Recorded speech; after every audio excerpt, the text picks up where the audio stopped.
In the spring of 2004, a 19-year-old student at Harvard made a phone call to his roommate. He needed money, not a lot, about $19,000. Enough to pay for the servers that were keeping a website called Facebook alive, while its user base doubled every few weeks. The person who answered the phone was Eduardo Saverin, and he said yes. That phone call made Eduardo Saverin the co-founder, the chief financial officer, and the largest individual shareholder of what will become the most valuable social network in human history. His 18.4% stake would, at Facebook's IPO in 2012, be worth approximately $2 billion.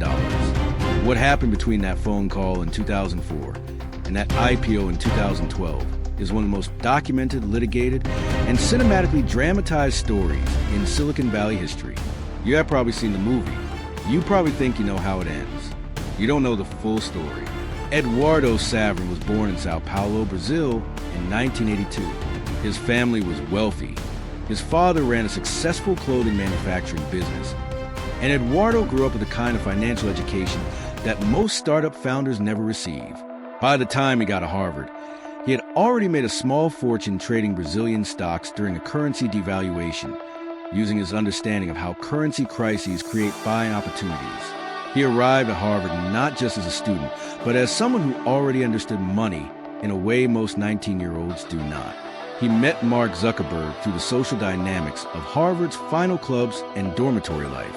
Zuckerberg was a computer science student with an extraordinary ability to build things and an equally extraordinary inability to navigate the social structures those things were supposed to serve.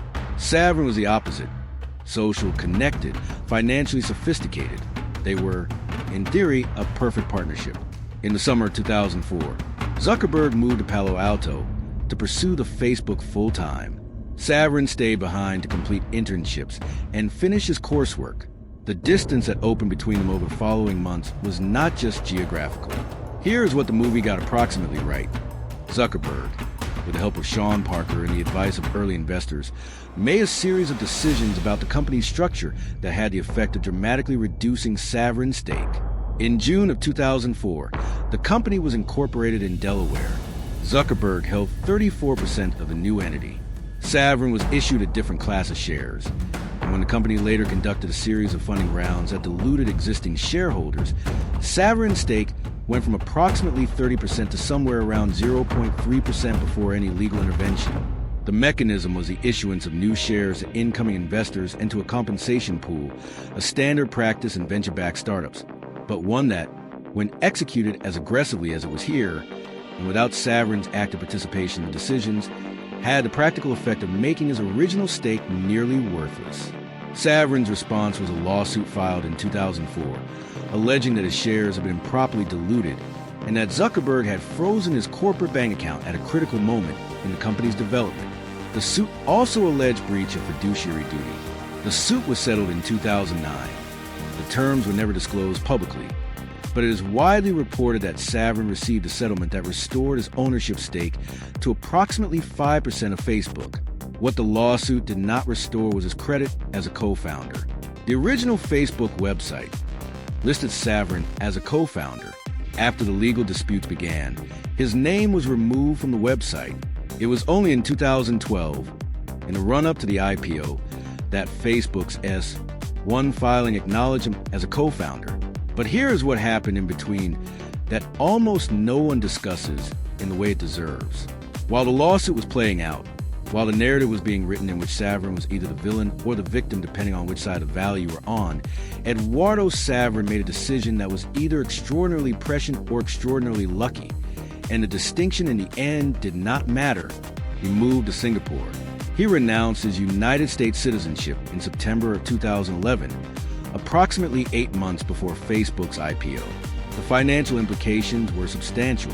As a non-citizen renouncing his citizenship, Saverin was required to pay an exit tax on unrealized capital gains, estimated at approximately $700 million. But by renouncing citizenship before the IPO, he also avoided what would have been a significantly larger tax liability on the appreciation of his Facebook shares after the IPO. The shares he held were worth approximately $2 billion at IPO.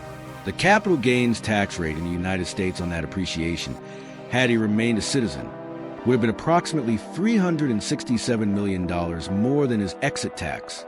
He saved money by leaving, significantly more than he spent leaving. The United States Senate was not amused.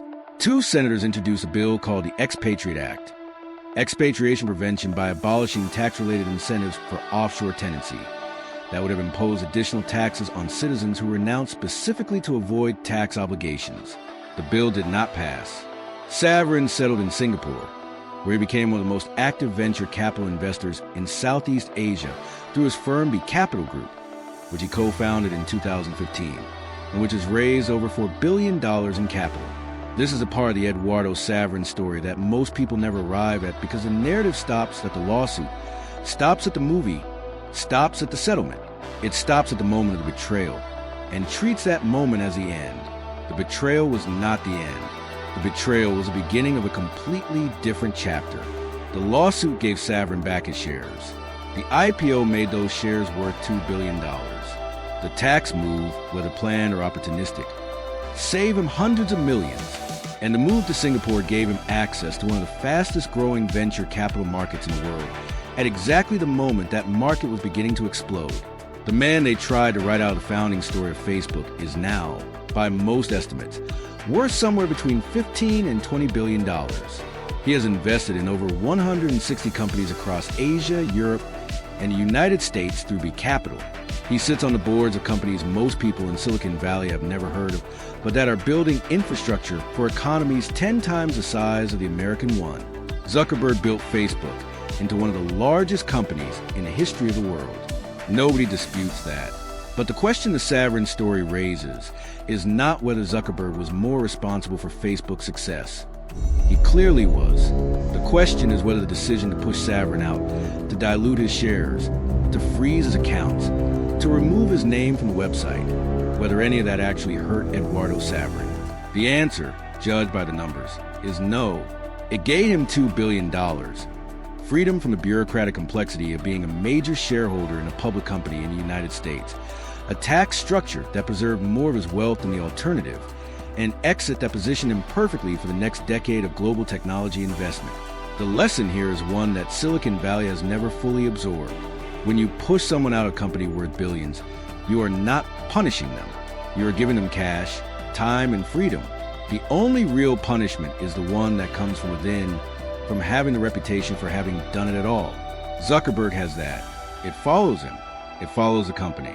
Eduardo Saverin lives in Singapore, manages $15 to $20 billion, and is a co-founder of one of Southeast Asia's most successful venture capital firms. He is not, by any visible measure, someone who is destroyed. Subscribe to The Reckoning. Every Tuesday, the true story behind the empires that the official narrative leaves out. Next week, he built WeWork into a $47 billion company through office parties with tequila and live bands, and then lost everything in 48 hours when the IPO imploded. But Adam Neumann came back. And when he came back, he raised $350 million from the same investor who had paid him to leave. The Adam Neumann story. Subscribe. Hit the bell.